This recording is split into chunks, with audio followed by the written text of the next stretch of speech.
ఈరోజు మనకి ఎంతో ఇష్టమైన రెసిపీ, అదే మనం చిన్నప్పుడు అందరం తినే ఉంటాం కదండి, అదే అండి. ఇది చూస్తుంటే మీకు అర్థం కావట్లేదా?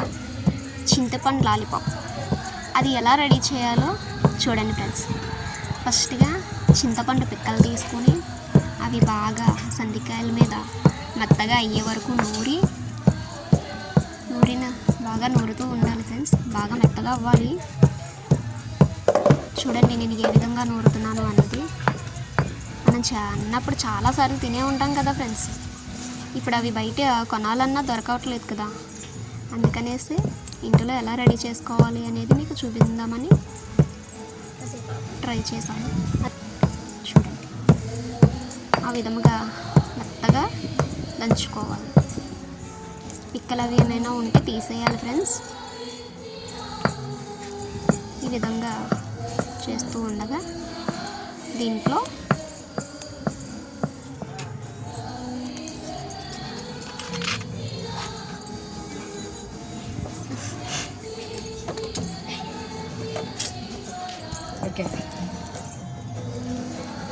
ఇప్పుడు దీంట్లోకి కొంచెం ఉప్పు, అంటే మీ టేస్ట్కి సరిపడంత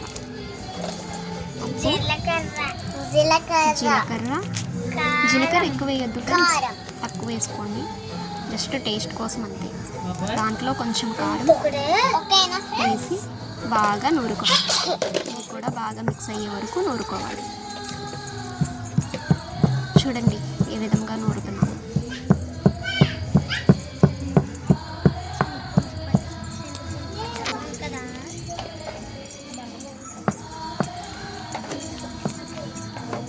దీంట్లో కొంచెం ఆయిల్ కూడా వేసుకోండి ఫ్రెండ్స్.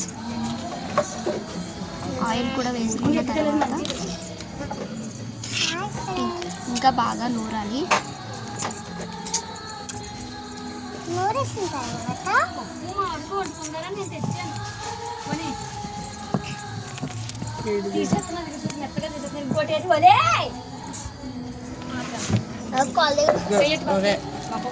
బెల్లము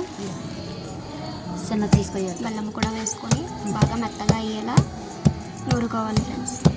ఇవన్నీ బాగా మెత్తగా అయిన తర్వాత కొంచెం ఆయిల్ వేసుకొని అది కూడా బాగా మిక్స్ అయ్యేటట్టు నూరాలి.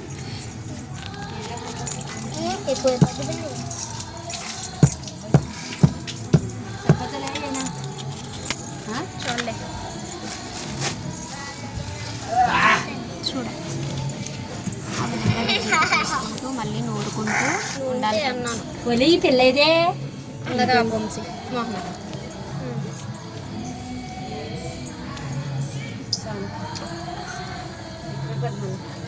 ఆయిల్ వేసిన తర్వాత మొత్తం అంతా ఒకసారి మిక్స్ అయ్యేటట్టు మళ్ళీ ఒకసారి నూరుకొని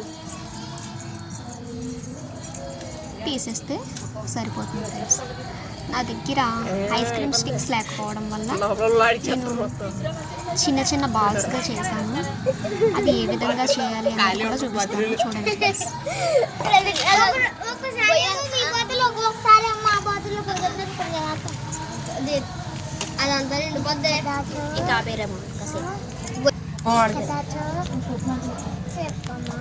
చూడండి ఆ విధంగా దగ్గరికి తీసుకొని చిన్న చిన్న బాల్స్గా చేసుకోవాలి.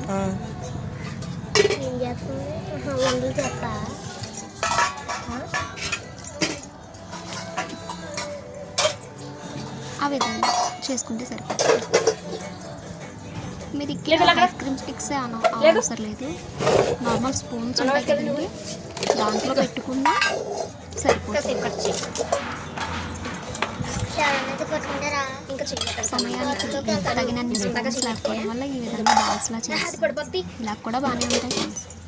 మనకి ఎంతో ఇష్టమైన మనం చాలా సార్లు తిన్నా. చూడగానే మీ నోరు ఊరిందా? నచ్చితే లైక్ చేయండి, మీరు కూడా ఒకసారి ట్రై చేయండి. ట్రై చేసిన తర్వాత నచ్చితే లైక్ చేసి కామెంట్ చేసి సబ్స్క్రైబ్ చేసుకోండి ఫ్రెండ్స్. ఇది చాలా బాగుంటుంది గైస్. ఇంతేండి.